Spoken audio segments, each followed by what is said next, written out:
There are two versions of you fighting for control. One that wants comfort, and one that burns with a fierce, demanding fire, the relentless hunger for greatness. But only one survives. Every day is a battlefield, and the war begins the moment you decide to either feed your excuses or to strengthen your discipline.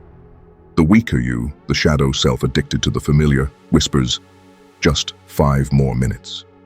Or, "You deserve a break." But the greater you, the self you're meant to become, demands with the cold clarity of a warrior's resolve. It demands you to rise. Comfort will always beg you to stay the same, to remain a prisoner in the familiar cage of good enough. Excellence, however, will dare you to evolve, to tear down that cage and step into the blinding light of your true capability. The question isn't whether there will be a fight. Oh yes, there will. The real question is, who are you fighting for today? The future you dream of, or the one you'll regret for the rest of your life? Before we begin, as usual, I just want to acknowledge you for being here.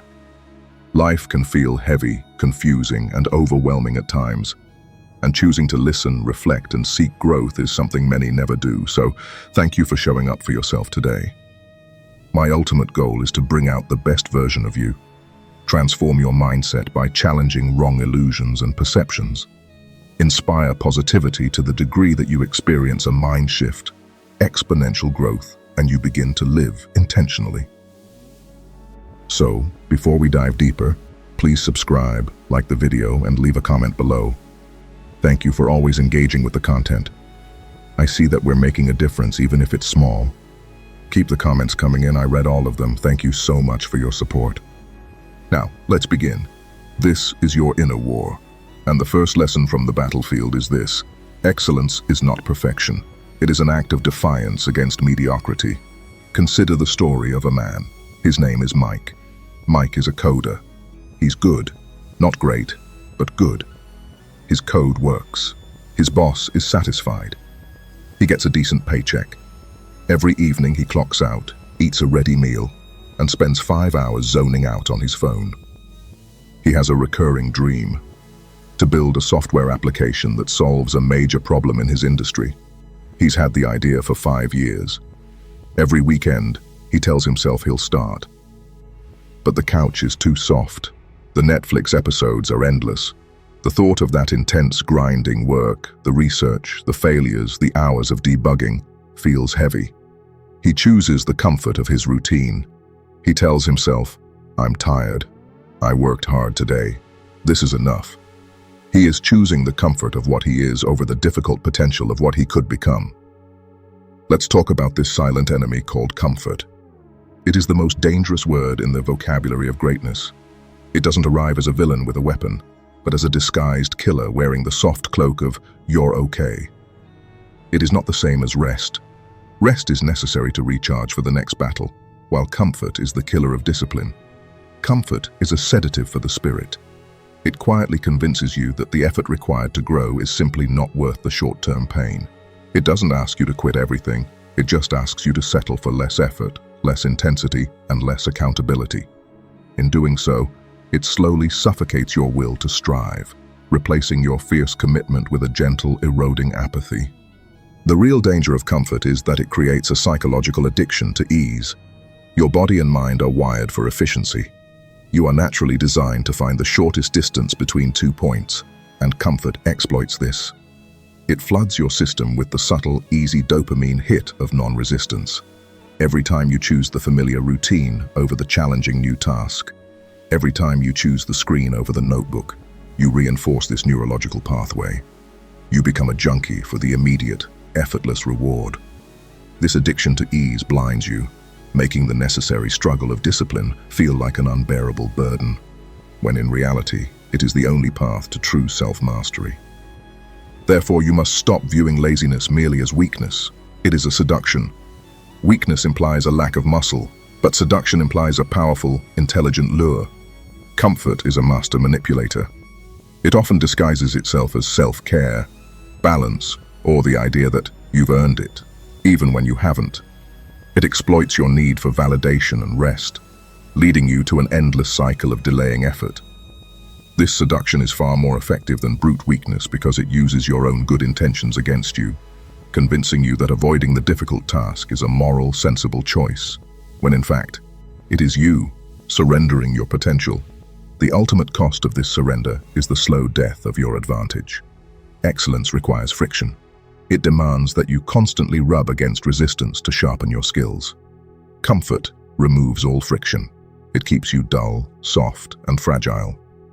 The man who takes the easy route in his preparation will be surprised by the brutality of the real world. The writer who avoids the painful rewrite will produce a flat prose. The athlete who skips the final painful set will collapse when the real test comes. Comfort promises protection from difficulty, but it only delivers you, unprepared and weak, to the inevitable suffering of failure and regret. The rebellion starts when you recognize the gentle voice of comfort as the enemy of your higher self. To pursue excellence is to intentionally seek out the pain, the discomfort that others run from. It is the choice to stand guard over your habits and reject the tiny, tempting doses of comfort. Every single time you choose the cold water, the early morning, the blank page, or the difficult conversation, you are declaring war on mediocrity. The question is, are you willing to suffer the short-term discomfort of discipline to avoid the long-term suffering of regret? Write this declaration in the comment. I choose the discomfort. Excellence is rebellion. It is an active, aggressive refusal to accept the status quo. It is a loud, uncompromising and beautiful no to the voice of the crowd. It is rebellion against the inner critic, the part of you that says you aren't ready, aren't smart enough, or that it's too late. The low bar society often sets, the expectation that you should just be a compliant worker, a passive consumer, a follower of trends. Excellence is not about a gold medal or a standing ovation. Excellence is the internal, non-negotiable standard you hold for yourself, regardless of external validation. It's about doing the hard, necessary thing even when no one is watching. It is your personal defiance against the gravitational pull of easy living. Here is the difference between excellence and perfection. The weaker self loves to confuse excellence with perfection. Perfection is a paralyzing illusion, as good as it might sound. It is a mythical, unachievable finish line that keeps you from starting the race. It is the reason you spend years writing the perfect first sentence of a book while never writing the second. Perfection is rooted in fear, the fear of being judged, the fear of failing, the fear of being exposed as flawed. It whispers, if it's not going to be flawless, don't even try. Excellence, however, is rooted in love. The love for the craft, the love for growth, the love of the process. Excellence understands that flaws are inevitable. It accepts them, learns from them, and keeps moving. The pursuit of perfection keeps you from starting. The pursuit of excellence makes you start. Imagine two sculptors, the perfectionist and the one who seeks excellence. The perfectionist stares at a block of marble for months, terrified to make the first chip, convinced that any error will ruin the masterpiece. He dies with an untouched block of stone. But the one who seeks excellence slams the chisel into the marble. He knows he'll mess up. He knows he'll have to revise, correct, and break off pieces he thought were perfect. But he respects the material, he commits to the process, and eventually he brings a flawed, magnificent creation into the world. But here is a little clause. It is in the actual, intentional pursuit of perfection that excellence is birthed, but that is only if you are courageous enough to make the move. Let me ask you a question. Are you paralyzed by the ghost of perfection, or are you mobilized by the promise of excellence? Write this affirmation in the comment. I choose the process over the outcome. Let's talk about discipline as a weapon. Discipline is your forceful, daily strike against the soft tyranny of mediocrity. Mediocrity thrives on inconsistency, on the idea that effort is optional and standards are flexible. Discipline is the opposite.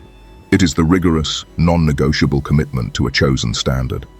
When you choose to do the difficult work, the uncomfortable rep, or the extra hour of focus, you are not just building a skill. You are declaring that you refuse to be a slave to your fleeting moods.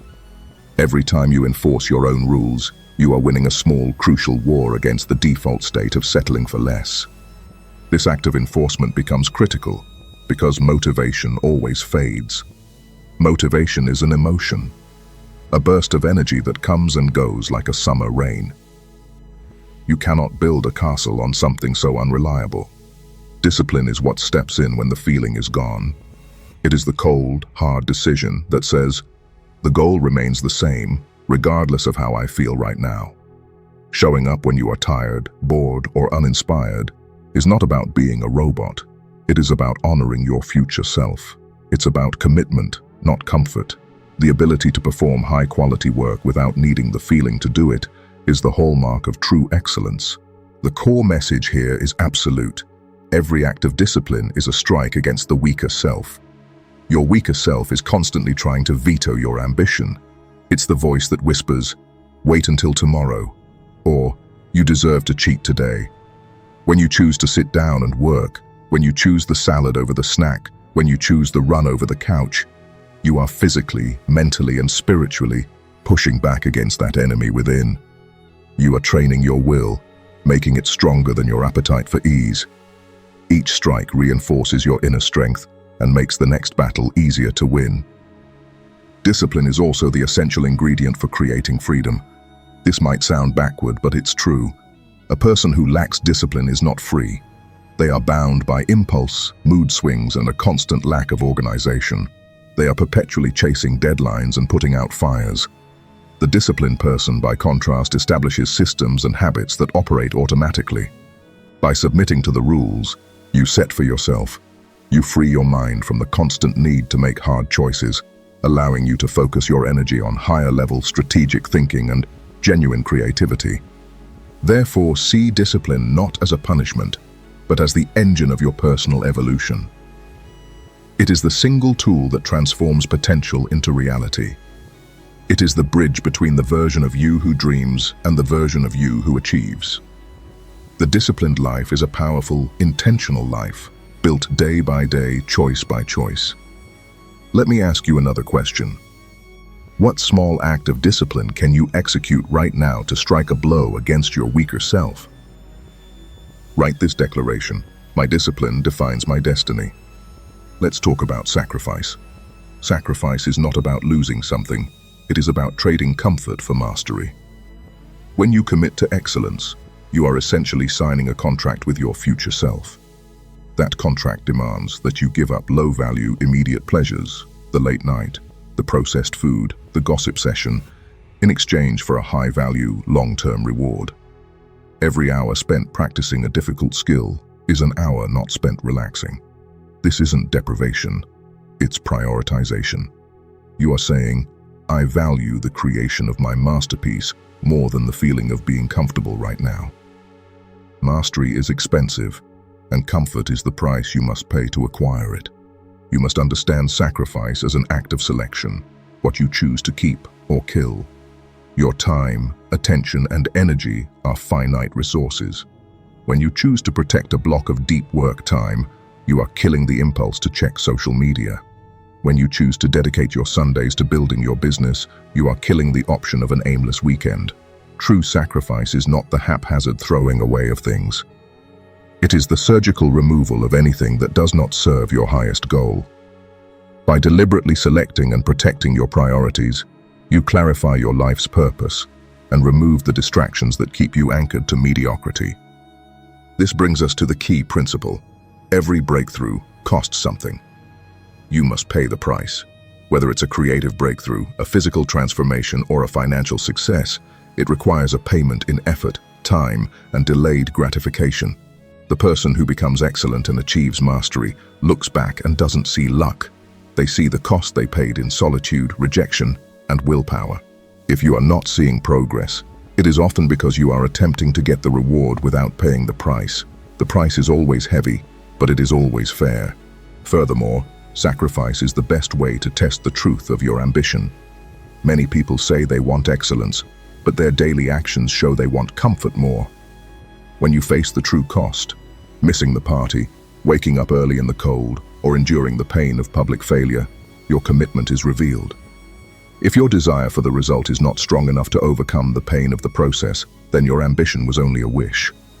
Sacrifice forces you to put your money where your mouth is. It forces you to choose between the fantasy of success and the reality of work. Ultimately, the sacrifice of comfort today is the purchase of freedom tomorrow. The person who paid the price to develop a valuable skill is free from the mercy of others. The entrepreneur who sacrificed sleep to build their business is free from the 9-to-5 grind. Every act of sacrifice is an investment in your future autonomy.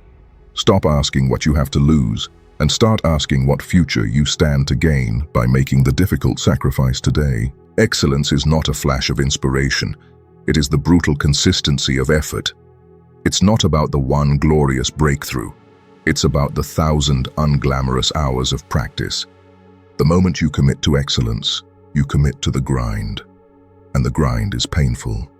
It is the resistance that wakes you up at 5 a.m. It is the boredom of repeating a fundamental skill for the 100th time. It is the humiliation of watching your initial attempts fail miserably. Most people quit here. They mistake the inevitable pain of growth for a sign that they are not meant for the task. They forget that the feeling of discomfort is not a warning. It is a confirmation. It is proof that you are stretching, that you are expanding the boundaries of your competence. If it doesn't hurt, you're not trying hard enough. If it feels easy, you are coasting on your old skills. The cost of excellence is the willingness to be a perpetual beginner, to always be learning, always be slightly incompetent at the next level. Here's another question. What is the one essential difficult thing you are currently avoiding because it feels too hard? Write this declaration: I embrace the necessary pain.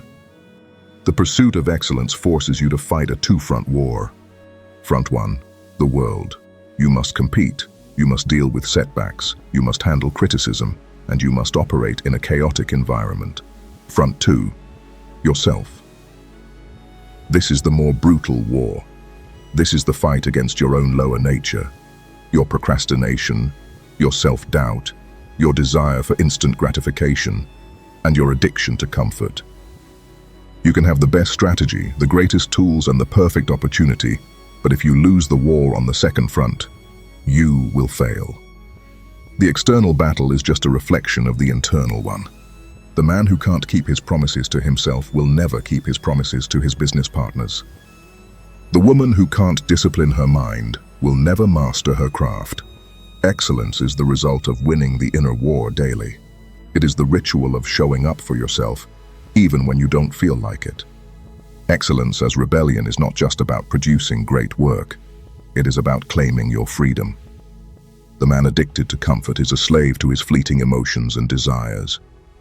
He is tossed around by whatever is easy, whatever is trending, whatever makes him feel good right now. He is reactive, a victim of his environment. The man committed to excellence is a master of his own will. He is proactive. He chooses the hard path because it is the path of his own design. He does not ask, "What do I feel like doing?" He asks, "What is required of me to become the person I need to be?" This is the deepest philosophical freedom, the freedom to choose your own constraints. You are free to choose the burden of discipline, which paradoxically sets you free from the slavery of regret. Let's talk about your legacy. One of the most powerful weapons in your inner war is the voice of your future self. That version of you, the one who has achieved the success you are fighting for, is constantly looking back at the choices you are making today. They are not judging you. They are either thanking you or holding you accountable. When you feel the pull of comfort and the urge to quit, pause and imagine that person. What does that successful you remember about this exact moment? They remember the moment you chose discipline over ease. They remember the difficult choice that defined the rest of their story. Pursuing excellence means constantly making choices that the future successful you will be proud to own. This focus on the future is what remains when motivation disappears. Motivation is a cheap fuel. It burns bright but fades quickly. What lasts is commitment to the legacy you are building. When you are tired, demoralized, and the result seems distant, your work ethic must be driven by something deeper than fleeting enthusiasm. You work because you have a profound sense of duty to your potential. You work because you know the finished product, the successful business, the transformed body, the completed project will stand as an undeniable testament to the character you forged in the dark, quiet hours. This is the legacy you are creating. To commit to excellence is to commit to living a life worthy of remembrance.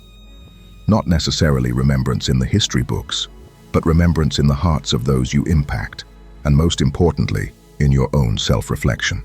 Mediocrity leaves no trace. It is instantly forgotten because it is easily replicated. Excellence, however, is unique and enduring. It is the quality of effort that makes your work and therefore your life meaningful. If you live a life defined by convenience, the memories you leave behind will be as soft and forgettable as the comfort you chased. But if you live a life defined by challenge and mastery, your story will carry weight. The war is won not in the spectacular moments, but in the small, unseen choices. Every time you choose to pursue excellence, you are casting a vote for the character that the future you will inherit. This is the core of your legacy. It is the concept that your present-day actions are the raw material for your biography. If you want a story of courage, you must act courageously right now. If you want a story of mastery, you must apply yourself masterfully right now. You are the author of your own history, and every moment is a sentence. Therefore, let your choices today become the stories you are proud of tomorrow. Stop letting fear or comfort write your script. Take command. Choose the difficult but meaningful scene, and act with the intention that you will someday look back and say, "That was the day I refused to settle. That was the beginning of everything." Remember this truth.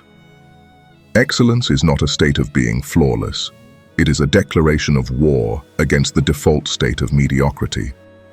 Excellence is not doing extraordinary things, but doing ordinary things in an extraordinary way. Your discipline is the weapon you wield, and your sacrifice is the price of your ticket to greatness. Every small choice matters. Every time you override the weak self, you are not just getting a task done, you are forging an unbreakable character that is immune to the low expectations of the world. The battlefield is reset every morning. The motivation will inevitably fade, and the excuses will multiply, but the mandate to evolve remains. When you feel the urge to surrender, listen instead to the echoes of your future self, the one who deserves the results of your struggle. Let your commitment to showing up, even when it hurts, become the story you are proud of tomorrow. Choose the burden of discipline over the crippling weight of regret. Your rebellion against good enough is the single greatest act of self-love you can perform. The war is yours to win. Thank you for joining me on this exploration. If you enjoyed this video, if it helped you in any way, share it with someone you think needs to hear this message too. Please subscribe to join this continuous path of difficult but necessary deep introspection. Until next time, keep fighting the inner war. Remember, the version of you who refuses to settle is the version that rewrites your destiny.